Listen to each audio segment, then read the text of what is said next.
약혼, 펄벅 단편소설.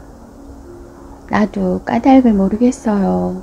내가 왜 우는지 말이에요. 이 지긋지긋한 세상에서 이처럼 행복한 일을 다시 찾아볼 수 있다는 게 나를 크게 감동시켰나 봐요. 미스 바클레어는 양장점에서 가복일을 맡아보는 직원으로 좀처럼 오는 일이 없었다. 이사벨은 바클레이의 잿빛 머리를 내려다보며 빙긋이 웃고 있었다. 사실 이사벨은 벨그돌프 양장점에서 웨딩 드레스를 맞추고 싶었다. 그러나 바클레이가 너무 섭섭하게 생각할까봐 그녀에게로 온 것이다. 지금까지 이사벨은 옷을 꼭 미스 바클레이에게서 맞추어 입었다. 그녀의 약혼 소식이 신문에 보도되자 이 늙은 가봉사가 집으로 전화를 걸었다. 그녀는 떨리는 목소리로 이렇게 말했다. 방금 신문에서 소식을 읽었어요. 매우 훌륭한 뉴스지 뭐예요. 내가 얼마나 기뻤던지 이 말을 전해드리지 않을 수 없어서 전화를 했어요. 우리는 다들 세상에 둘도 없는 완전하고 이상적인 부부가 탄생되리라고 생각해요. 이사벨은 집으로 걸려오는 전화를 혼자서 도맡아 맡고 있었다. 혹시 류한테서 전화가 걸려오지 않을까 해서였다. 그래서 미스 바클레이한테서 온 전화도 이사벨이 직접 받게 되었다. 아, 고마워요 하고 그녀는 미스 바클레이가 자기 얼굴을 볼 수 없다는 것을 알면서도 해죽 웃어 보였다. 당신과 류는 천생백필이야. 이상적인 부부야. 그녀는 이런 축하 인사를 여러 사람들에게 수없이 들었지만 언제나 기분이 좋았다. 미스 바클레이는 애원하다시피 말했다. 웨딩 드레스는 나한테 와서 맞추겠지요? 그렇게 해주시겠죠? 그럼요, 물론이지요. 하고 이사벨은 약속했다. 식은 언제쯤 올려요? 6월이에요. 6월의 신부라 참 멋지겠군요. 아가씨의 행복을 빌 따름이에요. 하고 미스 바클레이는 신이 나서 떠들었다. 그녀에게 세상은 행복만이 존재했다. 지금까지도 갖고 싶은 것은 다 가졌는데 앞으로 행복하지 않을 리가 있겠는가. 류까지도 자신들이 이상적인 배필이라는 사실을 매우 기쁘게 생각했다. 두 집안의 부모들은 친밀한 사이였다. 그들은 같은 마을에 살고 있지는 않았다. 하지만 그들이 어렸을 때는 학교가 쉬는 공휴일마다 을에 만나서 놀 수 있을 만큼 가까운 거리에 살고 있었다. 류는 지난해 여름에 갑자기 이사벨을 사랑하게 되었다. 그녀는 류가 자기에게 청혼을 한 6월 21일 1주년 기념일에 결혼식을 올리기로 정한 것이다. 두 사람 사이의 오랜 우정과 류가 그녀에게 청혼하기까지 사랑에 빠진 시간은 상당히 길었다. 둘은 어려서부터 만나면 곧잘 말다툼을 한 소년과 소녀였다.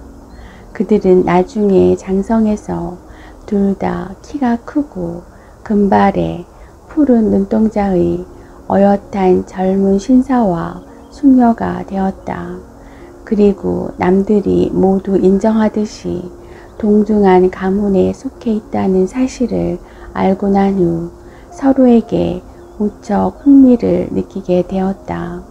류는 청혼할 때 반 농담조로 이렇게 말했다. 내가 당신에게 청혼하리라고는 미처 생각지 못했소.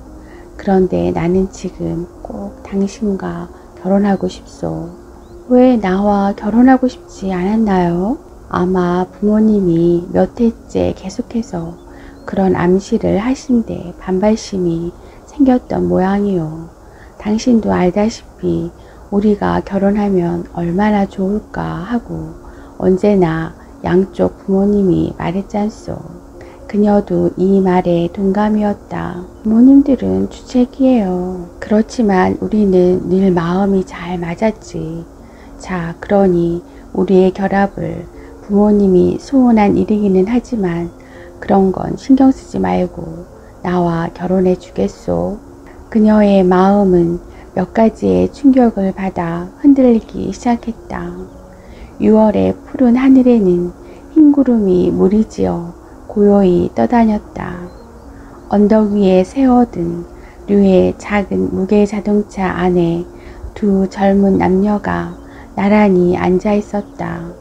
사랑을 속삭이기에 가장 적합한 분위기였다. 그러나 그것은 어디까지나 외부적인 분위기에 지나지 않았다.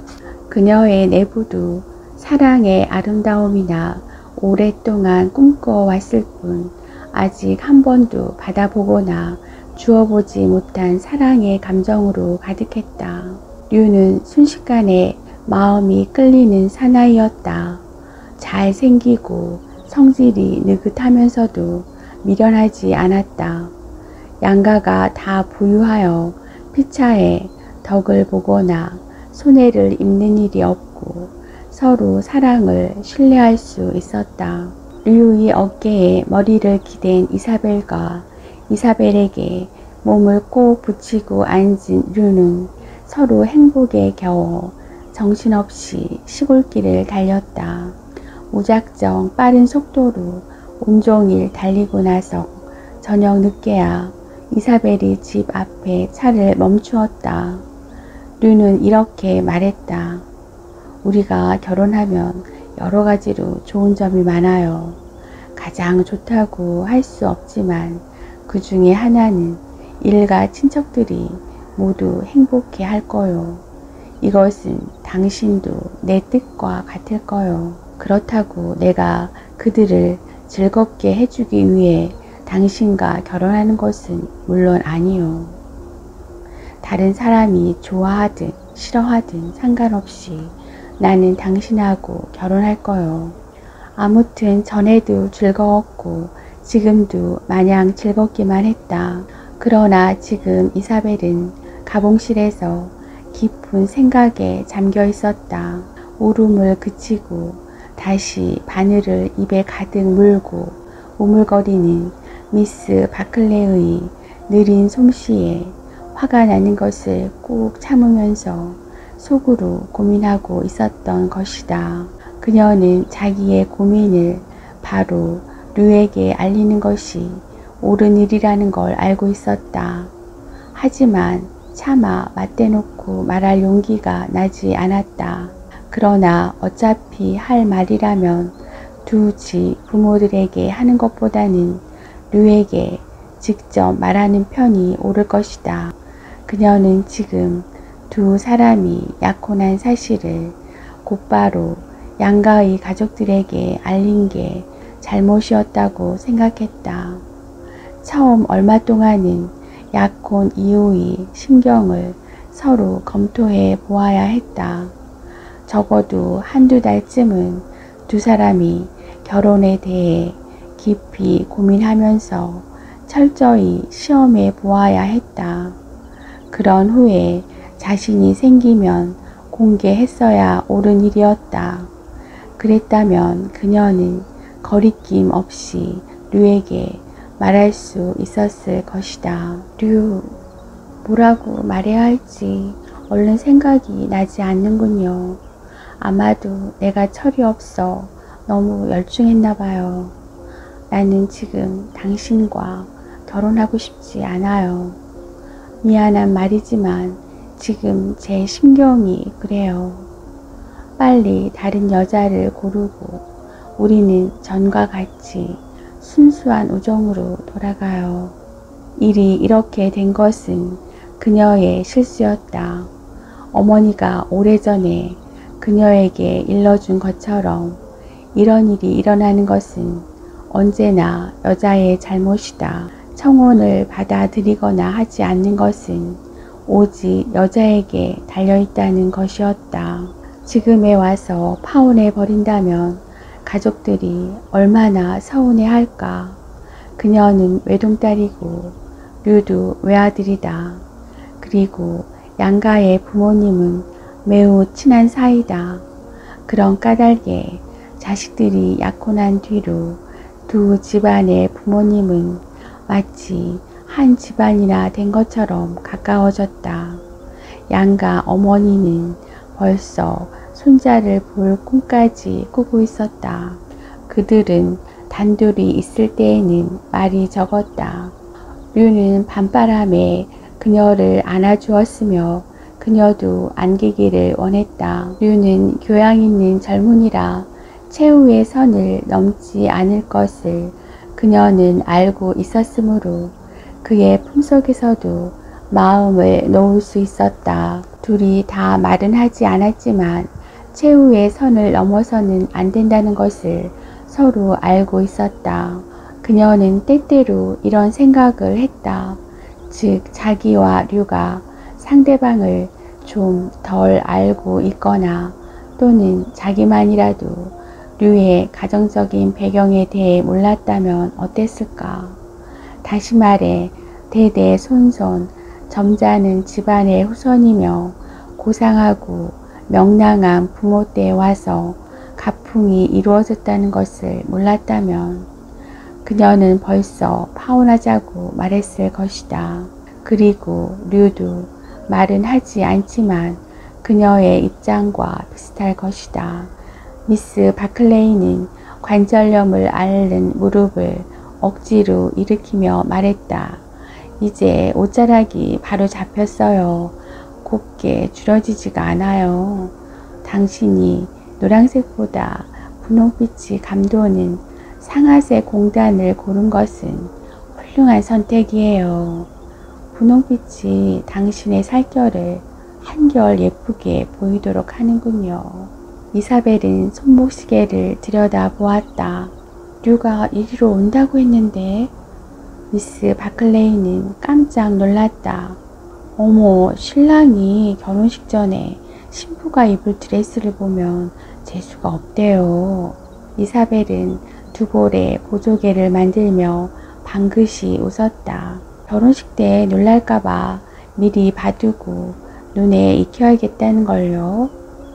미스 바클레이도 따라서 웃었다. 그들은 오래 기다리지 않았다. 이사벨의 귀에 류의 발자국 소리며 미스 스타가 어디에 있느냐고 묻는 그의 명랑한 큰 소리가 들려왔다. 여러 점원들이 눈여겨보면서 소곤거렸다. 이사벨 스타와 결혼할 분이 바로 저분이야. 류 아놀드시라고. 왜 신문에 나지 않았어? 이윽고 이사벨이 도어를 열고 머리를 내밀며 말했다. 류, 여기에요. 좀 늦었군요. 안 오시나 해서 막 단념하려던 참이에요. 내가 왜 늦어? 와, 환상적이군. 이분이 미스 바클레이예요. 미스 바클레이, 안녕하세요. 이 말갈량이 아기를 이처럼 훌륭한 아가씨로 만들어주셔서 감사합니다. 미스 바클레이는 얼굴을 붉히고 떨리는 목소리로 말했다. 이사벨의 몸에 맞는 옷을 만드는 일은 너무나 쉽죠. 무슨 옷이고 이분이 걸치면 맵시가 나요. 그녀는 다시 눈물을 글썽거렸다. 두 사람이 어쩌면 이렇게 아름다울까. 마음에 드세요?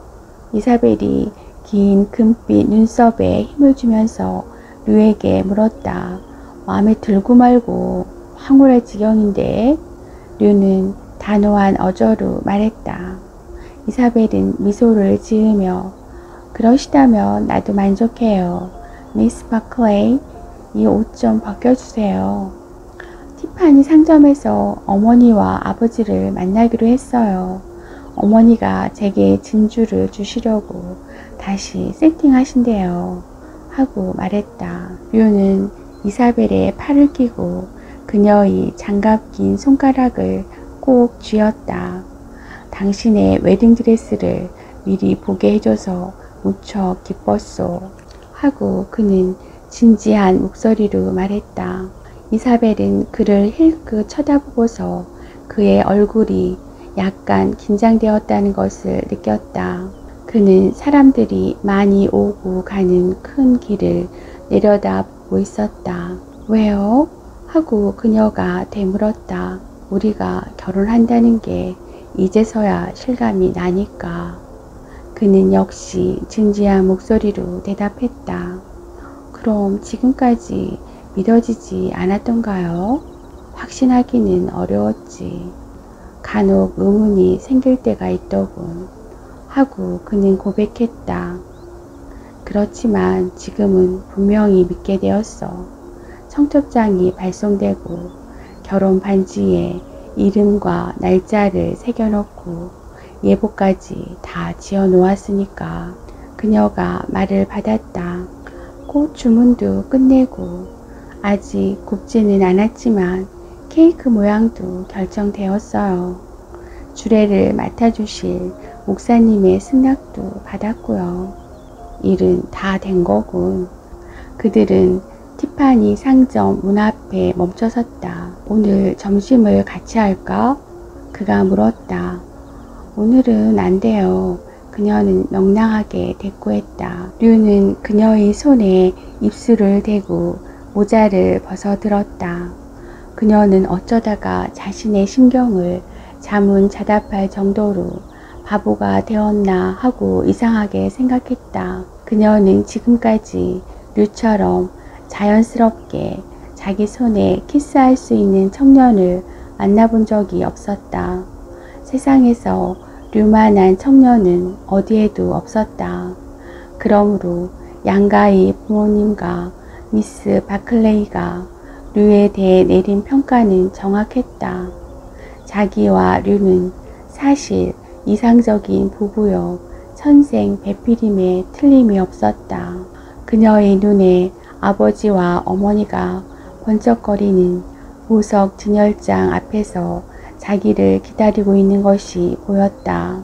류는 여느 때와 마찬가지로 오만하게 걸어갔다. 여자들이 지나치면서 그를 훔쳐보는 것도 의식하지 못했다. 그는 자기 자신에 대해 혐오를 느끼고 있었다. 아니, 혐오를 느낀다는 말은 미지근한 표현이다. 그는 스스로에게 주체 못할 분노를 느끼고 있었다. 이사벨에게 청혼한 것이 자기인 이상 잘못은 자기에게 있으며 끝까지 밀고 나가지 않을 수 없었다. 만일 그녀가 이사벨이 아닌 다른 여자였다면 어땠을까? 그리고 양가의 부모들이 그다지 친하지만 않았다면, 또는 그들이 천생배필이 아니거나 반드시 서로 사랑하지 않아도 무방한 관계였다면 그는 거리낌 없이 솔직하게 그녀에게 말했을 것이다. 이봐요, 미안하게 됐소. 나는 나 자신에게 정직하지 못했소. 이걸로 내 마음이 나를 배반한 거요. 우리 사이를 이대로 밀고 나간다는 것은 옳지 못한 일이요. 딴 여자가 생긴 것은 아니요. 처음부터 내 불찰이었소. 그러나 이사벨에게 어떻게 이런 말을 할까? 그녀의 등 뒤에는 보석을 사주려고 보석 진열장 앞에 서 있는 그녀의 부모뿐만 아니라 류의 부모도 있다. 특히 이사벨을 며느리로 삼는 것을 무척 기뻐하는 어머니가 있다. 얘야, 나는 그 애가 얼마나 귀여운지 모르겠구나. 그 애가 어릴 적부터 우리 집으로 시집 오기를 바라고 있었단다. 하고 어머니는 말했다. 그리고 아버지도 무작정 찬성했으며 축복하는 의미에서 류의 손을 꽉 잡고 말했다. 두 집안의 생활이며 모든 것에서 그와 이사벨은 잘 어울렸다. 그가 자신들의 약혼을 못마땅해 하는 것은 결코 딴 여자를 생각하기 때문이 아니었다. 그는 이사벨의 아름다움에 반만이라도 따라갈 여자를 생각할 수 없었다. 그런데도 불구하고 어쩐지 갑자기 그녀에게 키스해주고 싶은 생각이 전혀 없어졌다. 그러면서 언제부터 그녀에게 키스하고 싶은 생각이 없어졌는지 그도 잘 알 수 없었다. 처음에 이사벨은 걷잡을 수 없을 정도로 그를 매혹시켰다. 그는 자기가 청혼하던 날 그 언덕에서 느꼈던 그녀에게 키스하고픈 강한 욕망을 일찍이 어느 여자에게도 느껴본 적이 없었다. 그녀는 참으로 아름다운 여자로 성장해 있었다. 그녀가 대학을 졸업하고 집에 돌아오는 날 그는 어리둥절했다. 살결은 투명체처럼 고와지고 얼굴 모습도 완전히 자리 잡혀 있었다. 그는 그녀를 보는 순간 열렬히 사랑하게 되었다. 그리고 그 사랑이 영원히 변치 않으리라고 생각했다. 그는 모든 사람에게 행복을 안겨줄 수 있는 이 여자를 사랑하게 되어 몹시 기뻤다. 그는 그녀에게 청혼하던 날 그 사실을 곧바로 사람들에게 알리고 싶었다. 양가의 부모들의 눈에서 풍기는 기쁨을 찾아보고 싶었던 것이다. 그것은 완전 무결한 약혼의 증거였다. 그 후로 류는 여러 달 동안 그녀에게 키스를 하면서 기쁨을 느꼈다. 두 사람은 서로의 생활 양식을 잘 알고 있었다. 여름에는 같은 장소로 피서를 가고 파티나 나이트 클럽도 함께 출입하였기 때문에 서로 이야기할 거리가 많지는 않았다. 다만 이사벨의 부모가 자기 딸이 나이트 클럽에 자주 드나드는 것을 싫어했으며 류도 그녀를 데리고 나이트 클럽에 가는 걸 좋아하지 않았다. 되도록 그녀의 집 음악실에서 둘이 음악을 들으며 밤을 보내는 것으로 만족했다. 음악에는 둘 다 상당히 조예가 깊었다. 좋은 음악을 감상한 후에는 언제나 같은 일이 되풀이 되었다. 즉 그녀를 포옹하고 한동안 잠자코 있다가 헤어지는 것이었다. 그들은 결혼해서 살 집을 구하는 데에도 신경 쓸 필요가 없었다. 류는 아버지의 법률 사무소에서 일을 하고 있었다. 그의 부모가 이스트리버에 있는 아담한 아파트 한 채를 구해 결혼 선물로 가구까지 마련해 놓고 있었다. 두 사람은 그 아파트에 때때로 들러 방에 깔 주단이나 벽에 걸 미술품에 대해 부모의 의견에 점잖게 동의하거나 혹은 반대하면 되는 것이었다. 류는 본질적으로 보수주의자였다. 그리고 그의 친한 친구들도 다 보수주의자였다. 그렇기 때문에 그는 이제 와서 자기가 그녀와 결혼하기 싫어졌다는 감정의 변화에 대해 더욱 커다란 분노를 느끼고 있었다. 한 여자에게 청혼한 사람이 나중에 마음이 변한다는 것은 비겁한 행위이다. 자기가 언제부터 그녀에게 키스하기 싫었는가? 그것은 자기도 알 수 없었다. 그도 그녀에게 혐오를 느낀 시점을 정확히 알 수 없었다. 실은 혐오하는 것도 아니었다. 그녀는 여전히 아름다웠으며 그녀의 입술에는 생기가 감돌고 있었다. 이사벨은 훌륭한 환경에서 자라난 교양 있는 여자라 온가짐을 어떻게 해야 한다는 것쯤은 알고도 남았다. 결혼하면 그녀는 가장 재치있고 교양을 지닌 훌륭한 아내가 되어줄 것이다. 그녀는 행복한 가정을 이룰 수 있는 모든 조건을 갖추고 있었다. 다만 류 자신이 바보란 게 문제였다. 그는 이런 권태기가 부부 생활을 몇 해 한 후라면 몰라도 결혼도 하기 전에 와서야 되겠는가 하고 생각했다. 그런데 몇 해 동안 부부 생활을 하다가 헤어진다는 것은 불가능하지만 지금 헤어지는 것은 무방한 일이 아닐까. 그는 한 5분쯤 자기 자신을 경멸했다. 아침을 먹은 후로 지금까지 아무것도 입에 대지 않았다는 게 생각이 나자 금세 시장기를 느꼈다. 그는 단골 식당에 들어가 한쪽 구석 테이블에 자리를 잡았다. 그때 이름을 부르는 소리가 들려왔다. 여봐, 류! 류는 고개를 들고 사방을 두리번거렸다. 노총각인 큰아버지가 옆에 앉아 있었다. 그는 일하지 않고도 넉넉히 살아갈 수 있는 돈을 갖고 있었다. 그는 이 마을의 유지로 때때로 연극 공연의 자금을 대어주는 일이 유일하면서 뜻있는 소일거리였다. 안녕하세요. 요새는 재미가 좋으세요? 류가 물었다.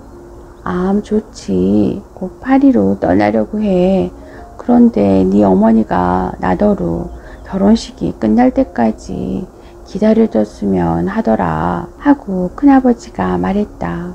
그런 거라면 걱정 마세요. 그의 말에 큰아버지는 깜짝 놀라는 것 같았다. 아니, 결혼을 안 한다는 말이냐? 그런 뜻이 아니에요. 제 결혼식에 구애를 받지 말고 계획대로 하시라는 말씀이에요. 류는 황급히 대답했다. 나는 워낙 남의 일에는 구애를 받지 않는 사람이야. 하고 큰아버지는 침착하게 말했다. 그는 류의 아버지보다 나이가 많은 바싹 마르고 키가 큰 사람이었다. 몇 해 동안 어딘가를 돌아다니다가 갑자기 류의 집에 나타나고는 했다. 그리고는 몇 주일 동안 자주 만나게 되는 것이었다. 그는 류의 집 서재에서 책을 읽거나 거실에서 오랫동안 명상에 잠겨있기도 했다. 혹은 얼빠진 사람처럼 우두커니 앉아 있었다. 세상에 어울리는 결혼이란 흔치 않은 거야. 그래, 이번에 있을 너의 결혼식은 꼭 보고 싶다. 류는 갑자기 큰아버지에게 충고를 듣고 싶었다. 노골적이지 않은 간접적인 충고가 필요했다. 그는 큰아버지를 좋아하지는 않았지만 신뢰하고 있었다. 지금 류가 그에게 요구하는 것은 감정이 아니라 이성이었다. 저는 정말로 이상해요. 하고 류가 말을 꺼냈다. 그가 잠시 말을 중단하자 큰아버지가 물었다. 뭐가 이상하다는 거냐? 결혼식 날짜는 가까이 왔고 이사벨이 입을 드레스도 보았어요. 또 그 드레스를 입은 그녀의 모습이 무척 아름다운 것도 사실이고요. 그런데 저는 웬일인지 결혼식을 올리고 싶지 않은 이상 야릇한 생각이 들어요. 류는 큰 아버지를 외면한 채 대답을 기다렸다. 자기가 큰아버지에게서 무엇을 기대하고 있는지 잘 알지도 못하면서 무턱대고 대답을 기다렸다. 이상스러울 게 조금도 없어. 큰아버지는 중얼거렸다. 저는 사실 이 혼인을 그대로 진행시키고 싶어요. 저는 이런 결혼을 바라고 있어요. 더구나 제가 지금 파혼을 하면 양쪽 집안의 실망을 어떻게 감당할 수 있겠어요. 저의 기분만 생각해서는 안 되겠지요. 하고 류가 말했다. 네 부모가 너한테는 말하지 않았을 테지만 내 지나간 이야기를 너에게 들려주는 것도 좋을 것 같다. 그것은 당시 굉장한 비난과 추문을 일으켰다. 내가 약혼한 여자를 결혼식장인 성당 앞에서 버렸으니 그럴 수밖에. 그 여자가 바로 아그네스 반 펠터다. 아니, 뭐라고요? 하고 류가 외쳤다. 미스 반 펠터는 몇 해 전에 죽은 윌스트리트에서도 손꼽히는 큰 부호의 누이이며 오라버니의 재산을 모두 상속받은 여자라는 것쯤은 누구나 알고 있었다. 그녀는 독신이었으며 이 도시에 2개의 커다란 자선단체를 설립하여 운영하고 있었다. 그리고 1차 대전 때에는 유럽에 여러 개의 고아원과 병원을 설립하였다. 그녀는 키가 후리후리하고 몸이 날씬하며 눈같이 흰 백발에 반짝이는 검은 눈을 가졌다. 지금은 이 도시에서 6개의 거성으로 행세하고 있었다. 내 마음의 변화를 그녀에게 좀 더 일찍 알려주려고 무척 애썼다. 하고 큰아버지는 말을 끊었다. 포도주를 마시며 깊은 생각에 잠긴 듯이 보였다. 그럼 그녀를 싫어하셨나요? 하고 눈을 묶고 나서 말을 이었다. 저는 이사벨이 조금도 싫지 않지만 결혼하고 싶은 생각은 없습니다. 전과 같이 친구 사이로 돌아가고 싶은 생각이 간절합니다. 아그네스는 이사벨과 전혀 다른 여자였다. 뭐라고 할까? 스페인 사람의 기질을 갖고 있었지. 그녀가 나를 통째로 집어삼키듯이 보였던 거야. 그래서 나는 그것을 모면하기 위해 빠져나온 거야. 그는 머리를 흔들었다. 지금도 그때의 상처가 완전히 아물었다고 할 수는 없지만 아무튼 그때 도망쳐 나왔다. 그 후로 나는 어떤 여자하고도 결혼하고 싶지 않았다. 그 여자도 독신으로 지내고 있지 않아요? 그래, 나더러 혹시 충고해 달라는 사람이 있다면 나와 같은 실수를 하지 말라고 하겠어. 되도록이면 혼인을 끝까지 밀고 나가야 해. 많은 청년들이 한 번쯤은 그런 의혹을 품는 때가 있다고 하더라. 나는 여러 해째 그 말을 많은 사람들에게 들어왔어.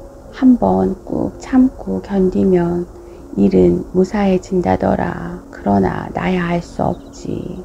내가 알고 있는 것은 다만 내가 그런 짓을 했기 때문에 한동안 세상에서 버림을 받았다는 거야.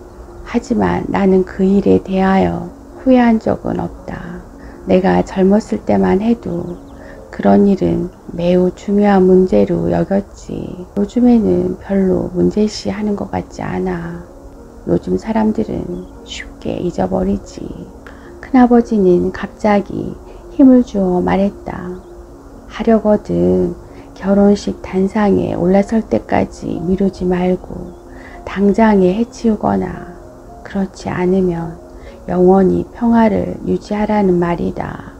시대가 변하여 옛날과 같은 인습적인 강요는 사라졌다. 자기 친구들도 그 일에 대하여 곧 잊어버릴 것이며 이사벨은 매력 있는 여자라 곧 다른 남자가 구원할 것이다. 인간 사회에서 오래도록 내려온 인습의 밑바닥에는 그 무엇이 있었고 그것은 인간들이 오랫동안 쌓아온 경험의 건전한 열매였다.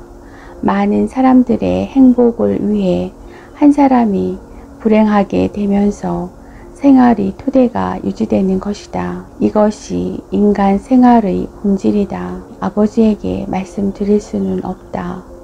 아버지가 알면 자연히 어머니도 알게 되고 그렇게 되면 이사벨의 어머니와 아버지도 알게 될 것이다. 그러면 이사벨은 어떻게 될 것인가? 양가의 부모들은 희생이 된다고 하더라도 이사벨까지 희생시켜도 무방한가? 그녀는 자기를 사랑하고 있다. 웨딩 드레스는 큰 상자에 넣어져 배달되었다. 이사벨이 그 상자를 열자 안에서 장미꽃 향기가 풍겨왔다. 미스 바클레이가 푸른 공단 조각으로 만들어 장미꽃 향수를 적신 작은 향수 주머니를 레이스 안에 넣은 것이다. 이사벨은 이런 선물을 해준 것은 미스 바클레이다운 일이라고 생각했다. 비록 작은 물건이지만 다감하고 정다운 인정을 전해주는 선물이었다. 문이 열리며 어머니가 부드러운 분홍빛 얼굴을 하고 가볍게 흥분해서 들어왔다.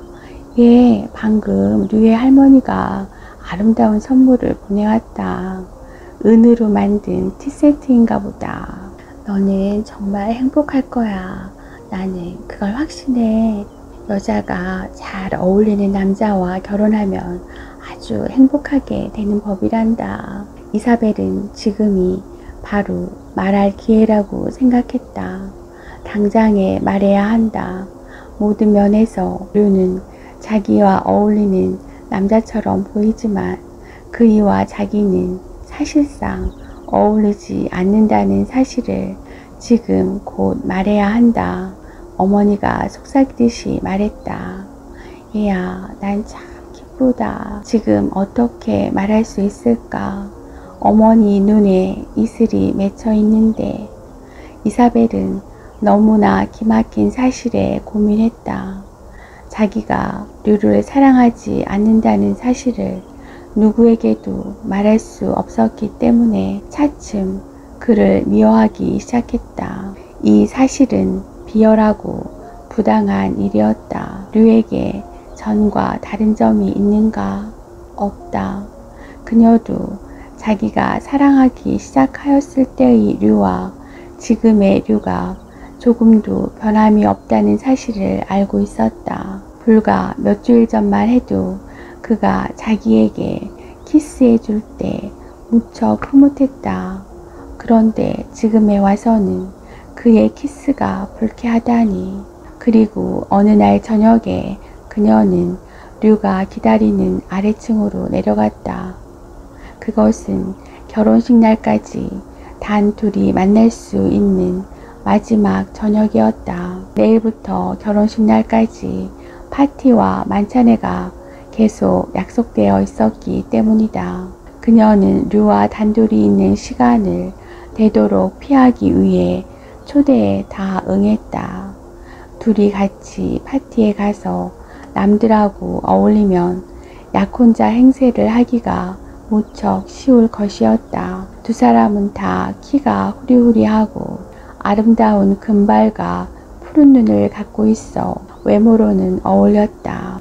그들이 파티에 나타날 적마다 모든 처녀들이 흠모와 질투가 섞인 눈초리로 자기를 바라본다는 것을 이사벨은 느낄 수 있었다. 그런데도 가장 강한 반발을 일으키는 것이 바로 그 육체였다. 정말 이상한 일이 아닐 수 없었다. 그것은 알다가도 모를 일이었다. 그들 두 사람의 마음은 잘 조화를 이루고 있었다. 그들은 언제나 서로를 잘 이해하고 있었다. 여러 가지 중요한 문제들, 심지어 종교나 정치 문제에 이르기까지 그들의 의견이 일치되었다. 옷이나 색깔도 같은 종류를 좋아했다. 그러므로 시시한 말다툼 같은 것은 절대로 하지 않고 살아갈 수 있을 것이다. 그녀는 자기 생명을 다 바쳐 류를 사랑하려고 애를 썼다. 그런데 어째서 육체만은 그를 받아들이기를 싫어하는지 알 수 없었다. 그녀는 정신과 의사에게 가서 의논해보고 싶었으나 시간 여유가 없었다. 문이 열리며 류가 들어섰다. 그는 이사벨이 앉아있는 소파에 걸터 앉았다. 그녀는 갑자기 억제할 수 없는 감정에 사로잡혀 자리에서 일어섰다. 류, 우리 드라이브나 좀 할까요? 오늘 밤은 제 마음이 무척 뒤숭숭해요. 무엇 때문에? 류는 그녀의 마음을 짐작이나 하는 듯이 이상한 눈초리로 바라보았다.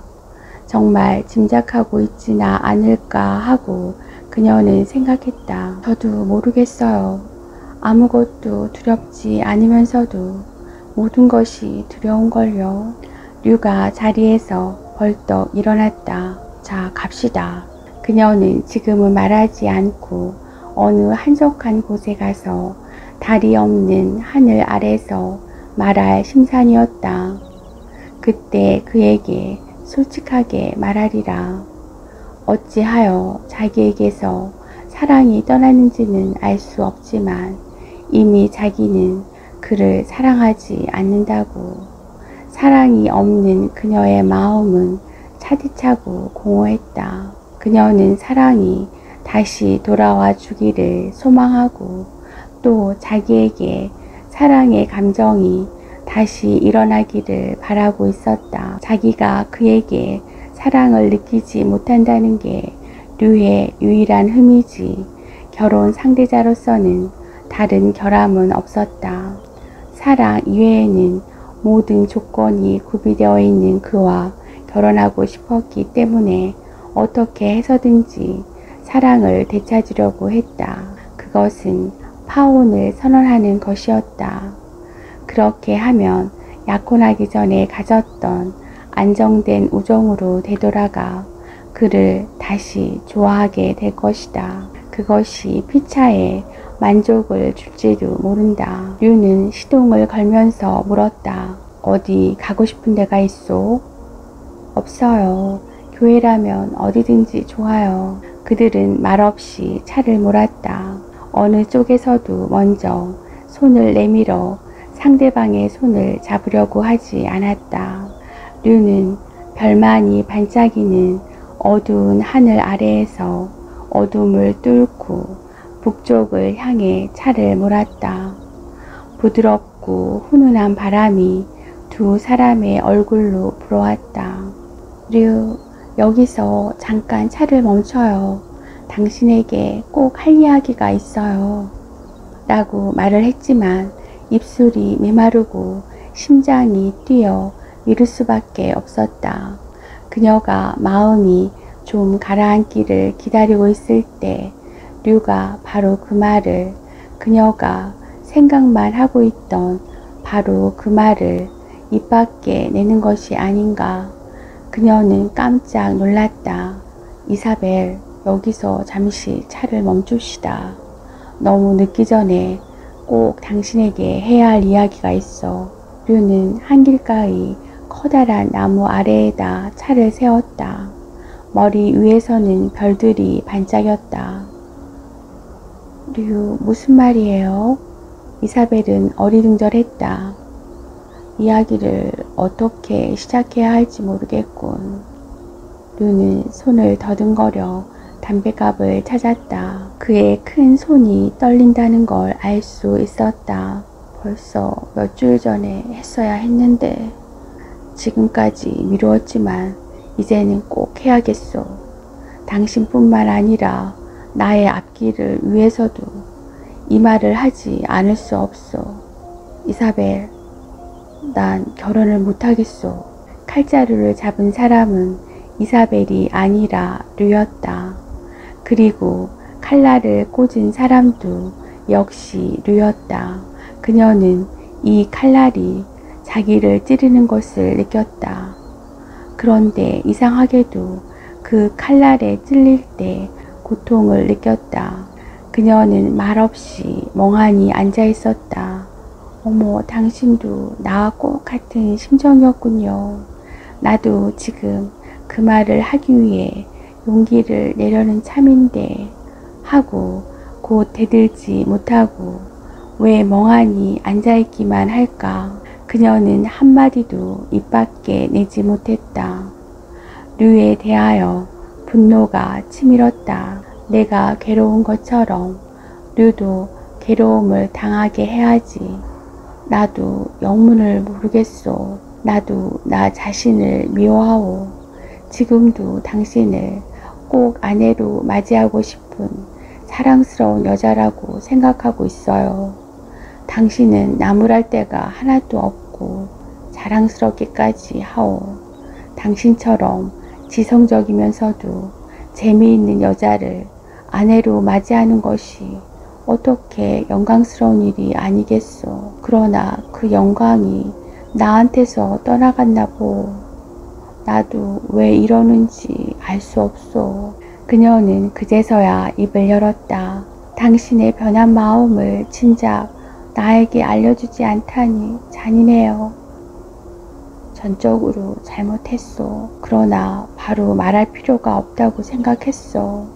시간이 흐르면 그 기분도 사라질 것으로 알았어. 그리고 다른 사람들도 결혼 전에 그런 기분을 가지는 수가 많다기에 얼마 지나면 나아지리라고 생각했어. 나는 나를 증오해. 모든 비난은 혼자서 달게 받겠어. 다른 사람들에게는 내가 이유를 설명하겠어. 당신이 설명할 필요는 없어요. 하고 그녀가 다급히 말했다. 류는 자기가 설명해서는 안 된다는 것을 곧 알아차렸다. 적어도 이사벨이 유리한 입장에 서도록 해야 한다. 그녀가 파혼을 선언하도록 배려하는 것이 옳다. 그런데 그녀가 파혼하려고 할까? 나는 무슨 일이든지 당신이 시키는 대로 하겠소. 집에 데려다 주세요. 류는 차를 돌려 호젓한 길을 전속력으로 달렸다. 류는 슬픔에 침묵을 지키고 이사벨은 분노를 숨기며 말없이 잠자코 있었다. 이사벨은 자기가 좀 더 빨리 말했다면 이 타격을 미리 막아냈을 텐데 하고 생각했다. 어느 경우에도 타격은 타격이다.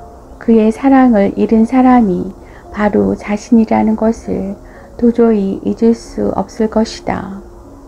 나중에 혹시 다시 사랑하게 되더라도 류가 자기를 버렸기 때문에 자기에게 모든 결함이 있다고 생각할 것이다. 그러면서 언제나 불안을 느끼게 될 것이다.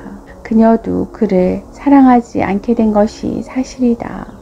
그러나 남자가 여자를 버리는 경우와 여자가 남자를 버리는 경우는 전혀 다르다. 버림을 받은 남자는 피해를 별로 입지 않는다. 설사 입는다고 하여도 그 피해가 오래가지 않는 법이다.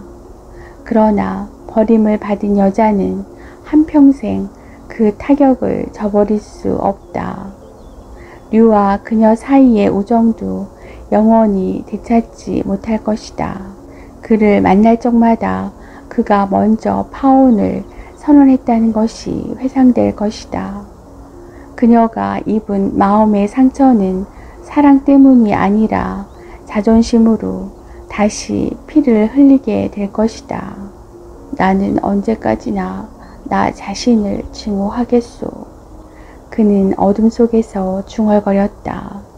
그녀는 아무 대꾸도 하지 않았다. 자동차는 전속력으로 달렸다. 이윽고 그들은 이사벨의 집 앞에 닿았다. 그녀는 슬그머니 위층 자기 방에 올라가 잠을 청해야 한다.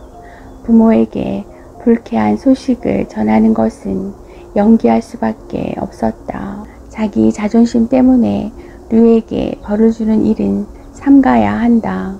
그 자존심은 이미 죽은 옛날 여자들에게나 속해 있는 것이지 지금의 그녀에게는 아니다. 그래서 그것은 버려야 한다. 그녀는 갑자기 말했다. 사실은 나도 나 자신을 증오하고 있었어요. 나도 당신과 꼭 같은 말을 하려고 벼르던 참이었어요.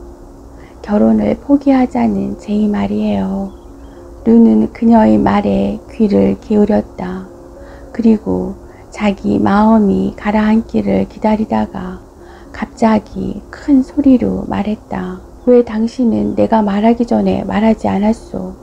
괜히 나만 진땀을 빼게. 나도 내가 미워서 주저했어요. 그러다가 당신이 갑자기 습격했으니 내가 어쩌겠어요. 설마 당신도 그런 생각을 품고 있으리라고는. 이제 사랑에 관해서는 아무 말도 하지 않기로 해요. 나는 당신을 좋아해. 내가 그처럼 좋아하는 당신을 잃을 수는 없어. 나도 당신을 잃고 싶지 않아요. 그럼 이렇게 해요. 우리 둘의 공동 명의로 파혼하기로 합의했다고 공개해요, 류. 그래서? 우리가 약혼하기 전에 그 상태로 돌아가 교제해요. 그리고 우리 부모도 언제까지나 전과 같이 친하게 지내도록 하고요. 그러다 우리 둘이 다 정말로 결혼을 하게 된다면, 즉 당신이 어떤 다른 여자하고 결혼한 뒤에는, 그리고 나도 다른 남자와 결혼하면 두 가족끼리 친구가 될 수 있을 거예요. 아, 나도 당신을 참 좋아해요. 그녀는 류에게 몸을 기대었다. 그들의 입술이 마주 닿았다. 달콤한 키스였다. 류는 그제서야 자동차 문을 열었다. 차에서 내린 그들은 어깨를 나란히 하고 층계를 올라갔다. 들어오세요. 설령 결혼은 하지 않기로 했지만 그렇게 급히 가버릴 필요는 없겠죠? 쉬, 들을지 몰라요. 조용히 해요. 류가 부드럽게 말했다. 괜찮아요. 어차피 들어야 할 이야기인데 부모님께 말씀드려야 하잖아요. 꼭 말씀드려야 하나? 하고 그는 분명치 않은 태도로 물었다. 이사벨은 놀란 눈으로 그를 바라보고 있었다. 류, 왜 그래요? 나도 모르겠어. 어쩐지 이상한 생각이 드는군. 어떡해요? 류의 몰골은 정말 이상해 보였다. 그의 얼굴은 갑자기 창백하게 질려 있었다. 이사벨, 우리가 지난 1시간 동안 대체 무슨 이야기를 했었지? 결혼하지 말자는 이야기요. 그녀가 재빨리 말했다. 그건 나도 알고 있어. 그런데 우리는 처음에 무엇 때문에 결혼하려고 했을까? 그건 당신이 더 잘할 거 아니에요. 당신이 나한테 청혼했으니까요. 청혼할 만한 이유는 많이 있지. 그는 잠시 말을 끊었다가 정열적인 어조로 말했다. 이사벨, 이유는 다 정당했어. 지금도 그렇고 우리들 양 가족들이나 당신과 나 사이의 친밀. 이사벨, 나는 낯선 여자와 결혼하기는 싫어. 나는 잘 아는 여자와 결혼해야겠어. 그런데 이 세상에서 내가 제일 잘 아는 여자는 당신이거든. 이사벨은 고개를 돌렸다. 저도 낯선 사람과는 결혼하기 싫어요. 그녀는 그를 바라보았다. 미소를 지었다. 처음에는 아주 작게 두 눈에 미소를 띠다가 점점 커지면서 나중에는 환한 웃음으로 변했다. 그러다가 그녀는 크게 깔깔대며 웃었다. 웃지 않고는 견딜 수 없었던 것이다. 아, 류, 제가 바보인가요? 당신이 바보인가요? 하고 그녀는 외쳤다. 류는 그녀를 바라보며 따라 웃었다. 둘 다 바보일 거야. 그는 이렇게 말했다. 그리고 갑자기 그녀에게 키스해주고 싶었다. 전에 하던 그런 키스가 아니라 이 세상에서 누구보다도 잘 알고 같은 세계에 속해 있는 한 여자에게 하는 그런 키스를 하고 싶었다. 사랑이란 무엇인가? 같은 세계를 함께 소유할 수 있는 것이 사랑이 아니겠는가? 계단에서 발자국 소리가 들려왔다. 그녀의 어머니가 거기에 서 있었던 것이다. 샹들리에 아래에서 그러고 서 있는 너희의 모습이 얼마나 아름다운지 모르겠구나. 어머니의 목소리에는 눈물과 엷은 웃음이 뒤섞여 있었다. 그리고 말을 이었다. 나는 사랑하는 너희들의 순간을 방해하고 싶지는 않다. 그렇지만 내 생각에는 알겠어요. 방금 작별하려던 참이었어요. 류가 말했다. 그래, 앞으로 너희들끼리 있을 시간은 얼마든지 있을 거다. 적어도 수만 밤 하고 헤아릴 수 없을 만큼 하고 어머니가 말했다. 그럼 안녕, 류. 이사벨이 작별 인사를 했다. 이사벨 안녕. 내일 아침에 오지요. 류가 말했다. 그래요. 이전과 마찬가지로 하고 이사벨이 동의했다.